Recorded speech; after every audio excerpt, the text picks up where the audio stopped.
could take a break from this world. Running on a hamster wheel, but searching for something I can't feel. I just wanna be. Welcome to another episode of On the Leather with Coach Ella. I am your girl, Coach Ella Destiny, and this is Lawrence Owens. Lawrence Owens, aka the Funny Man. We are here to bring you guys another fantabulous episode. Today we are talking about what's up, OG?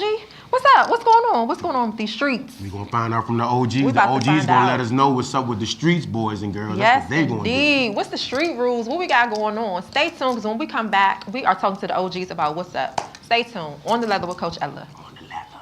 With Coach Ella. Take a breath, feel my wings spread, levitate into the clouds. I'm so high. Painful fibroid symptoms, heavy periods can be unbearable. It can make you feel stuck, trying to avoid surgery, wondering, what are my options? At USA Fibroid Centers, we offer uterine fibroid embolization, an office-based FDA-approved treatment that provides lasting relief from fibroid without surgery. The freedom to be you is right around the corner. Don't wait for your symptoms to worsen. Treatment is covered by most insurance plans. Call now.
Living for weekends, wishing I could. Welcome back to On the Leather with Coach Ella. I am your girl, Coach Ella Destiny, and today we got some heavy hitters in the building, y'all. We're talking about the crime. We're talking about what's going on. This episode is all about what's up with the streets, what's up with these kids, the homicide, the motor vehicle thefts, all of that stuff. Homicide is up 16%, motor vehicle thefts 89%. What's going on? In DC. In DC. So that's what we're talking about today. What's going on? I have with us Ronita, aka Dude. And we got Big Snow, the snowman in the building. What's up, y'all? You already know. What's up? What's What's happening, going on? everybody? Hey, brother, nice to meet you. Absolutely. And of course, my co-host. Thank you guys so much for being here, for joining us today. This was an important topic for me because the climate in the city is just crazy, right? The kids are out of control, and it's way different from when we were growing up, right? Around our way. And then, Dude, you from Southeast. It's way different. So what I wanted to get into today was, what's the difference in then and now? Like, what's going on with these kids? Is it like the drugs? Is it they chasing the money? What's going on? What's up, y'all? Do you want to start it off? Pleasure's all yours, brother. First off, thank you for having me. Because this is a conversation that definitely need to be had. But me, I think what's wrong with I ain't gonna say what's wrong with the kids, but what's going on right now in the streets is it's a lack of leadership. Everything started in the household, but it's the music, it's the drugs, and it's the lack of the leadership. So, to be honest with you, what we make cool is what they gonna follow. You know what I'm saying? Like when I was coming up, I just remember being in middle school and I had cornrows and I wore Dickies because Snoop and the Death Row and them, that was who I was listening to. That's who I idolized. So I'm smoking weed, selling weed because that's what they did. You know what I'm saying? So what we make cool is what the kids gonna do. So if the kids, if they got a father or mother or somebody, it's what they shown on TV, the music they listening to, and all that. So it stopped way young, and it's the guidance, man. But it really it's simple to me. What we make cool. I definitely agree with that because, again, when we were growing up, it was just way different. The times were different, and you're right. It does start in the household. And we were having a conversation earlier where we were talking about it's the difference between kids growing up and being raised. These kids aren't being raised anymore. They just growing up. And what are they growing up with? There are no morals. There are no principles. What's the street code? Like, it ain't even no street code no more. Like, what is this about? The streets are way different. Like, it's no code. rules. They just, when the street code needs to be the street code, then they make a new code. It's like they don't even want to abide by the street code like we grew up with. Like, there's certain things, these youngins be like, oh, that's too hard. Let's make up a new code. It's like, remember the fat kid that couldn't get to the base? He go, new base? Like, no, the base over here. Right. You know what I'm saying? You just couldn't make it. So that's what I see what these youngins do. Like, soon as the street hits, now we doing this. So that's... Well, I think,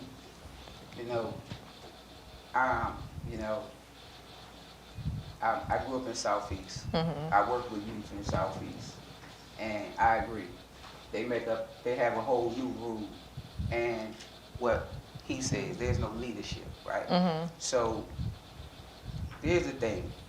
They talk about a lot of violence, and when I was growing up, if you was beefing with somebody and you went to, do something to somebody, you're gonna go target that person. But these youth in my community, they say they're gonna spin the block. So it doesn't even matter if the target is out there. It's almost like a video game.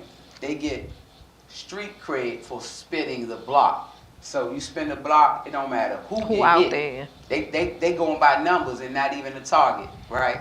I learned this. The youngest said, man, we gonna spin the block. Whoever out there get hit, they get hit. So 9 times out of 10, the person that they're looking for is never the person that gets hit.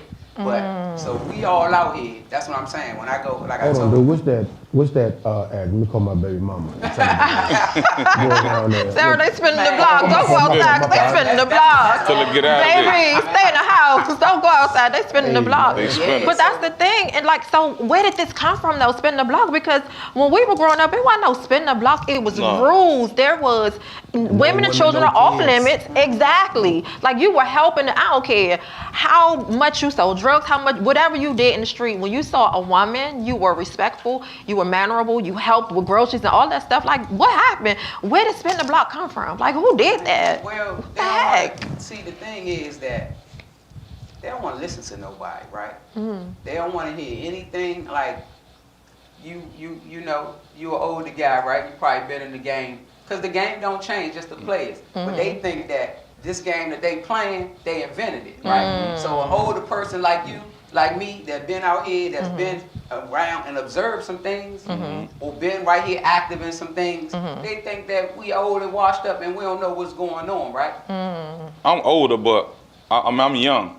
I ain't older. I'm young. Because I'm going to spin right with them. It's like, no, I'm just playing. You play with me, I'm spinning. I'm going to spin till I'm dizzy. No, I'm just playing. Y'all heard that Big Snow said he's spinning. What's up? Yeah, they don't even know what spinning is, so they play with me. It's like, no, I'm just playing.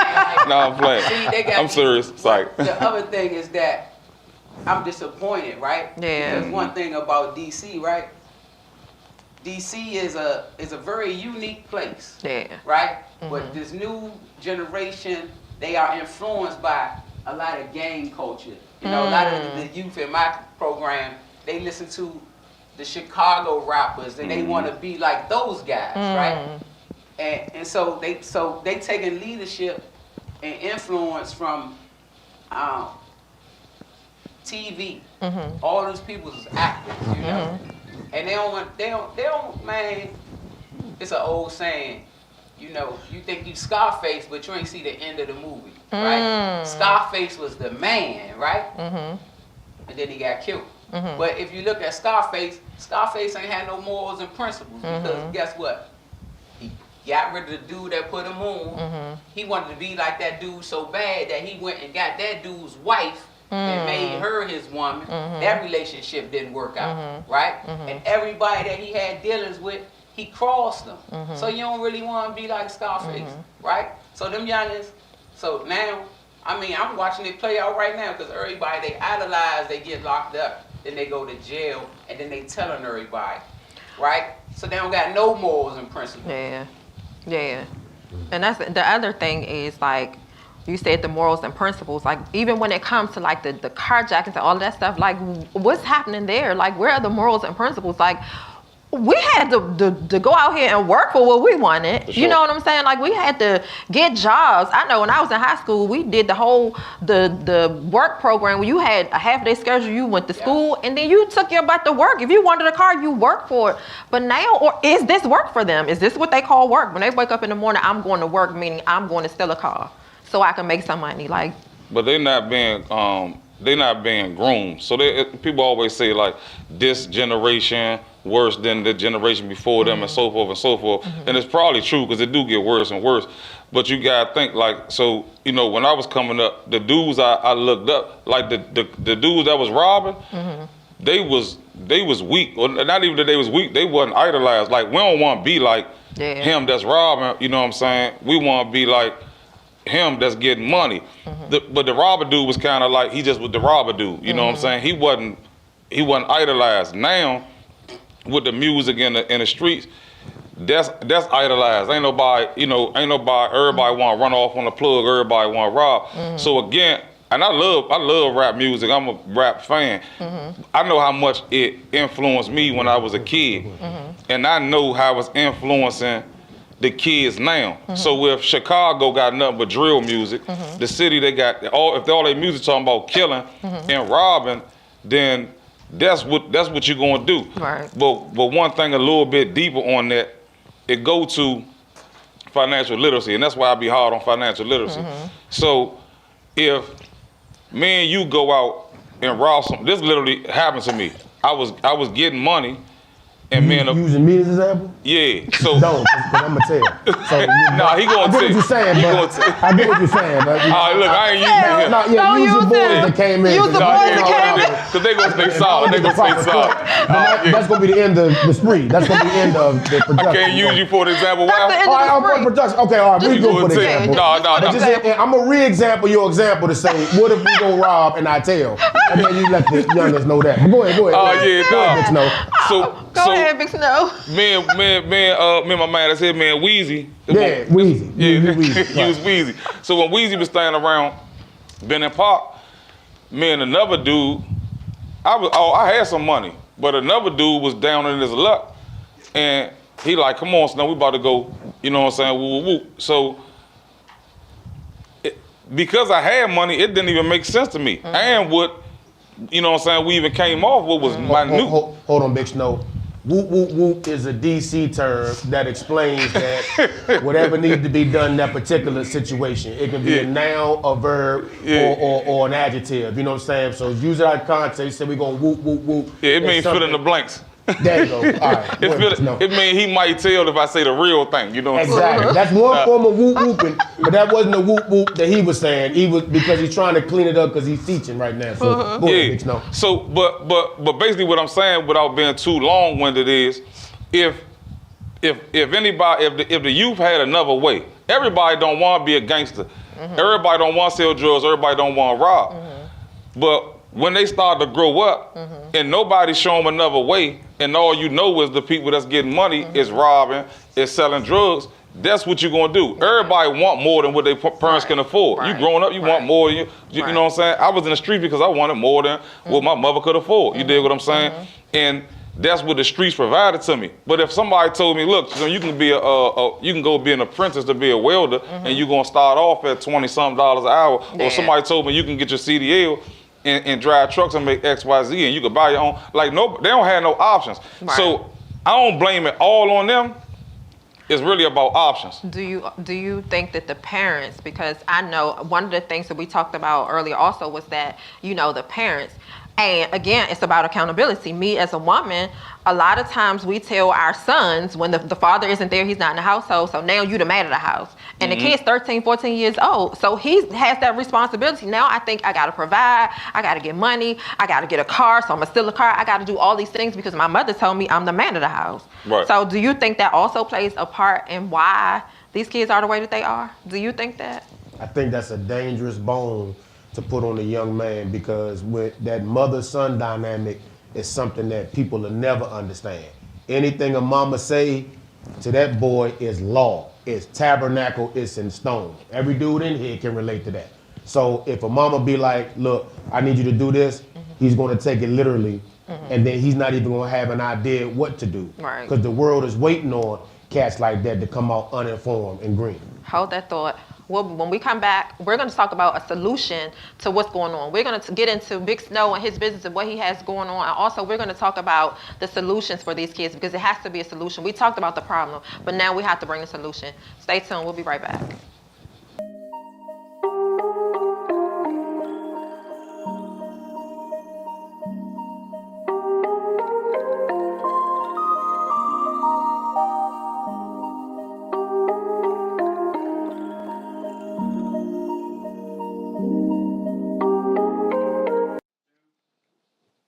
Welcome back. Today we were talking about the youth. We're talking about what's going on in the streets, what's up with these kids, what's happening. So now we're going to talk about how we can help them. We're going to talk about the programs that we have going on and just bringing a solution to the problem, or at least trying to bring a solution to the problem, because a lot of times these kids just don't want help. But we have Ranita, the artist. You're an artist. You are an entrepreneur. You an author, wrote a book, all of those things. Tell us about the program that you have going on in your neighborhood. Oh, okay. My name is Ronita Overton. Go by King Dude, the artist. I got some music out. I'm an author. I'm an actor, and I'm a native Washingtonian. I grew up in Southeast Congress Park. And I have this program. I created this program. It's called AIR. The core principles of the program is accountability, integrity, and respect. The program is to encourage at-risk youth from underserved communities, to help them get started in business, music business. So I teach an entry-level course, introduction to music distribution, publication, intellectual property, ownership, and just content creating, how to monetize the content that they're using right now. And the program is it's just for the youth, at-risk youth. And again, these youth, like you guys mentioned earlier, what I see is that the youth are chasing an end result. It's almost like they're chasing the ghost. They want to be NBA Youngboy, and they want to be Little Dirt. And these guys have a whole bunch of money, right? But the youth don't want to do the work to get there. They want to just show up and like instant oodles and noodles, be millionaires. But they, like myself, I'm an author, I'm an actor, I got music out, I'm hustling every day. I don't come outside if it doesn't make me some money. That's or right. I'm going to be a network to make some money, right? These kids, they don't have that drive. They want somebody to give them everything. And you have a lot of things going on. I wanted to ask you, because your program is in Southeast, and a lot of people don't want to go back to Southeast. They don't want to go back in the hood because they're like, these kids wild and they off the chain. I'm not about to go over there and put my life in risk. What makes you go back to your hood? What makes you go back to Southeast in the heart of the problem? What puts you there to want to help these kids when a lot of people don't want to deal with it? They don't want to be bothered. Well, when I was growing up, I grew up in the crack era. A lot of people don't know that I grew up in the crack house. My mother and my uncles, they all got high. They smoked crack. I didn't realize until I wrote that book that I grew up in a crack house, because it wasn't like people see on TV, a crack house and all these people, everybody come get high at your house. My house wasn't like that, but all my family and my mother's friends, these people had jobs and they worked but they came to my house to get high, right? But my house was where they came to get high. So all day, any time of the day or night, relatives, family, friends, they always at my house getting high. They smoking crack in the back. Yeah. I'm a kid. I mean, I know what's going on. I know they're getting high, but it took me a long time to have the courage to say that. Right. I grew up in a crack house, Right. right? So I owe it to the kids in my community, right? Because it's a tough place, and I grew up there. But growing up there made me the person that I am, right? That neighborhood, you know, all the stuff that I learned there, I've used those tools everywhere. I'm a corporate executive. I've been in the military. I've been in jail. But what I learned in Congress Park prepared me for every other thing that I have endured. Right. And that's the thing. I didn't mean to cut you off, but that's the thing that we want the youth to understand is that just because you come from a place does not mean that is who you are. You know, a lot of kids become products of their environments, but you beat the odds and you're not a product of your environment. Although you come from there, that's not who you are. You don't, even though you wear the name, you know what I mean, and you rep your hood, that's not your name. You get what I'm saying? And so you're showing the youth that there's another side. Like you don't have to stay in this situation. You don't have to stay in this predicament, and you're creating your own economy. Yeah, but see, that's the thing. Back to what you were saying. I go back and I give back because I feel like I owe it to them, right? Because they need to see more people like me, right? Because they celebrate a person go to jail and do 20 years. Oh, he's standing 10 toes and he tell on his man. They celebrate that, but they don't celebrate the entrepreneur from the neighborhood. There you go. You know, they look at me like a square, right?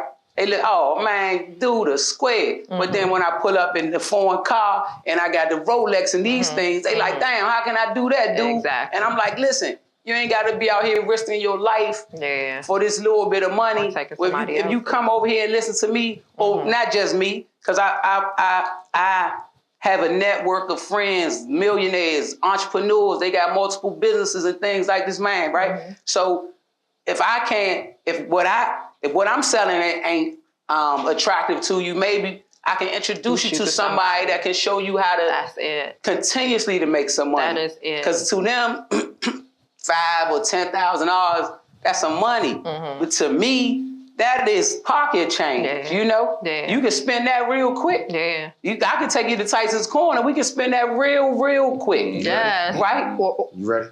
You try to go there. Or champagne me, please. Valentine's Day coming, man. You know, I ain't judgmental. We can go as a couple. I don't. We could go as a couple. If I take you to Tyson's Corner and buy you anything, man, we gonna be rich. That's what I'm talking about. Well, Aaron wrap this show up. What you selling ain't. I ain't trying to buy. They do say that you become like the most 5 people that you hang around the longest, which brings me to you, Big Snow, Nate. I brought you on the show because the one thing that I loved about you and watching your journey, your story, is that I know where you come from. And for you to come to that place and come out and to create a whole program that people are a part of, I want you to tell us about your program. But I also want to ask a question. I watched one of your videos, and he has a quarter ticket club. So make sure he's going to tell y'all all about that. But I'm telling y'all, this is something that y'all really need to get into. In your program, before your guys get started, you have a prayer circle. For sure. That's what's missing with the youth. How do you get people to pray? Grown men. You know what I mean? Like, tell us about your program and how you get people to that point. For real, you gotta be a good leader. If you're a good leader. Like, so when we prayed, I know, and I got 2 of my men here with me right now. All I gotta do is lock hands with them, and we all got a group think. And that's another one of the problems with the youth now. Everybody have group think. So if they see them thinking a certain way, everybody want to gravitate towards it. So literally at the prayer circle, I just say we about to pray, and I lock hands with two of my men, and then the rest of the people going to lock hands, and then I'm gonna lead the prayer. So it's everybody pray when you in trouble. You dig what I'm saying? Somebody hollering at God when they get funky. You know what I'm saying? So they familiar with talking to God. So if we lock hands, everybody gonna lock hands, they gonna bow their head. I ain't tell nobody about their head. Everybody knew what the lick read, you know what I'm saying? So everybody, bow their head. But I think God is important. A lot of households don't have God in there. Absolutely. A lot of households, or whatever it could be Allah, it could be God, it could be Joshua Bento, whatever you subscribe to, but just having some type of faith base inside the household is critical to why a lot of youth are lost right now. And even if they heard of it, it's not being pushed in the household. You ain't living. No, let me say this. Even if it's not, you don't believe in God or religion, energy. Spiritual means energy. Just so you know, because some people want to debate. Well, I don't believe you can. He's saying for the people who do, but if you don't, you're not excluded. What he's saying is that it's about your energy. What God is to people who believe it is love, which changes your energy to have you take off the blinders and the unnecessary darkness, so you can get, to your destination. So go ahead. Absolutely. And so what you were saying, just to not be out here floating. Everybody, I don't care if they say they don't believe in God. Everybody believe in something. You know what I'm saying? Right. You could try to shy away from it or not, but people gonna hone in. But as far as the program, what I like about it and what I seen, I get 1,000 DMs and people from different states and people from here, and people saying, man, y'all make trucking look cool. So I know when I really made my mind up that I wasn't going back to the streets, you know what I'm saying? I've been in and out of jail 1,000 times, man. I met a bunch of good brothers. I met my man Ray that's in here with me now. I met him in prison. When I said I'm not going back, when I really flipped that switch and made that decision, I jumped on the CDL. I grabbed me a truck. I couldn't get a job as fast as I wanted, so I bought my own truck and I jumped off. But I knew what the CDL did for me, and I didn't miss a beat on who I was, and I didn't miss a bill or a meal. Like I said earlier, they don't have no other options. Yeah. A lot of people don't have other options. I said this before, but when I graduated... What you mean by that, Big Snow? They don't have other options? And this might sound cliche, but when I graduated from high school, I was sitting out front of my mother's house and I was smoking a J back when I was smoking. And I was like, dang, what I'm going to do? I really had this thought in my mind, like, dang, what I'm going to do? So go to college, try to go to college for 4 years. I ain't got no scholarship ain't nobody about to give me no money for no university. So I'm going to go to PG for 2 years, then try to upgrade it. That was too long without money, like without a career. I'm like, nah, that's off the table. But this is the critical part. When I thought of legit money that I could do right then and there, it was McDonald's up the hill or the streets that I was already in. Yeah. I ain't going to McDonald's, I'm already getting money. Yeah. You know what I'm saying? I literally didn't have another option. Nobody told me you can go get a job and make $20 an hour, like I couldn't go to the government like my sister, you know what I'm saying? Because I was in the streets, like the government just sounded wild to me. But I really didn't have no options. So what the Quarter Ticket Club do and what we do, people see us online. So like you asked her, what made her go back to Southeast and people don't be wanting to go back to their neighborhood and stuff? You cut me off if I get long-winded. I can go all day. Nah, but look, you good? They, like how she said, you go back to the neighborhood, right? So I'd have been trying to preach to the homies, you know what I'm saying? Look, you know what I'm saying, this, that, and the third, but they know me for who I was, you know what I'm saying? So I guess you gotta do it for a while for them to understand. But I was riding in my truck one day and I looked down and all I seen was everybody on their phone. So I said, I know where to meet them at. Everybody on the phone, let me take them to the internet. Yep. And I showed them what I was doing and my friends was doing on the internet, and people all across the world like, them the coolest truckers we ever seen. Them niggas cool. You know what I'm saying? Listen, I even seen when you gave all your guys credit cards and all that stuff. I was like, wait a minute. Gold cards for the whole mob. Gold cards for the whole mob. Say that again. Gold cards for the whole mob, man. Gold cards for the whole mob. Listen, Quarter Ticket Club, King Dude. Make sure y'all follow them. Tell everybody your social media handles and where they can find you, where they can sign up, where they can get in your program. Tell them really fast where they can get in touch with you. You can reach me, King Dude the Artist, on Instagram and Facebook. I have a website, RonitaOverton.com. And pull up in Southeast Congress Park, you can find me out there. Hey, champagne me, please. Outside. Where can they find you? I'm at The Quarter Ticket Club on Instagram, on TikTok, or any platform. If you search up The Quarter Ticket Club, you'll find me. We at quarterticketclub.com. You pull up in Folesville, come get trained up. You will find me. You want to find me? You really want to wait? You will find me for sure. And I got a message for the youth, man. If you really don't want to be in the streets, there's a whole lot of avenues you can get some money, man. All you gotta do is look. You got a phone in your pocket, man. It's other cool people other than street dudes and killers and people that's spinning the block that's getting money. You dig what I'm saying? A lot of people out here get money. All you gotta do, man, is find it, man. You're gonna get it. That's it. Y'all heard it That's from dope. Big Snow, King Dude. Make sure y'all follow them. Make sure y'all go to Amazon. Your book is on Amazon? Yes, ma'am. Go to Amazon and get King Dude's book. Sometimes the king is a woman. How about that? King me, baby. That's real. King me. Absolutely. Clap it up for that. Yes, What indeed. kind of rainbow chessboard is that? I'm trying to tell you. Stay tuned. When we come back, we're going to have LO's Comedy Corner. Don't go nowhere. We'll be right back.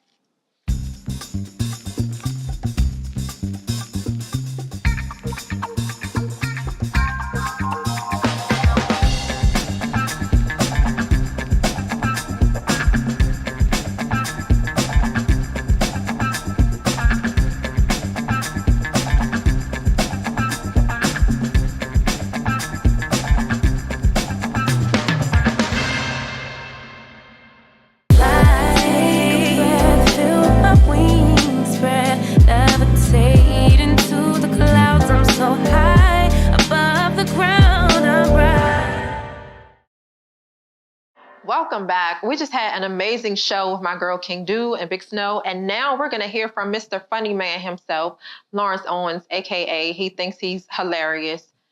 LO's Comedy Corner. F them kids. Easy to say that. That just takes you out of responsibility. But you was a kid one time. You want somebody to say F you? Because we come up in different times, don't mean we got a right to turn our back on these kids now.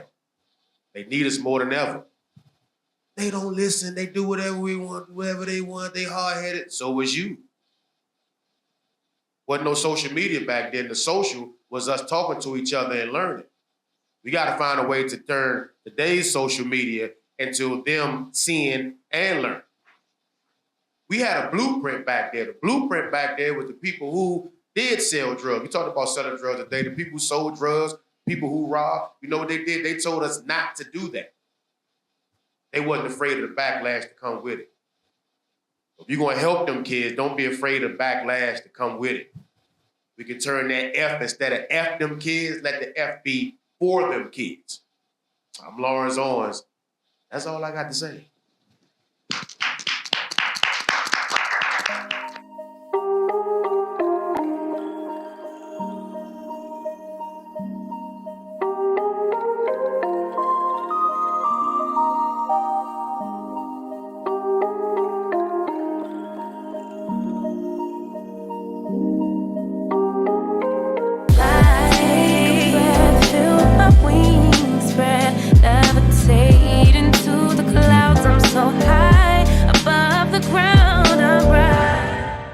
Today's purpose point. You are not what you think you are, but what you think you are. What you decide to do today will determine who and what you are tomorrow. Thank you guys for tuning into the show. I want to thank my sponsors, USAFibroidCenters.com. Ladies, if you think you have fibroids, if you're not sure, make sure you go to the website and schedule a consultation. You are not alone. You don't have to suffer alone. You don't have to suffer in silence. Also, thank you to Mama T's Kitchen for the amazing food that we had on set today. Thank you guys for tuning in. Stay tuned for our next show.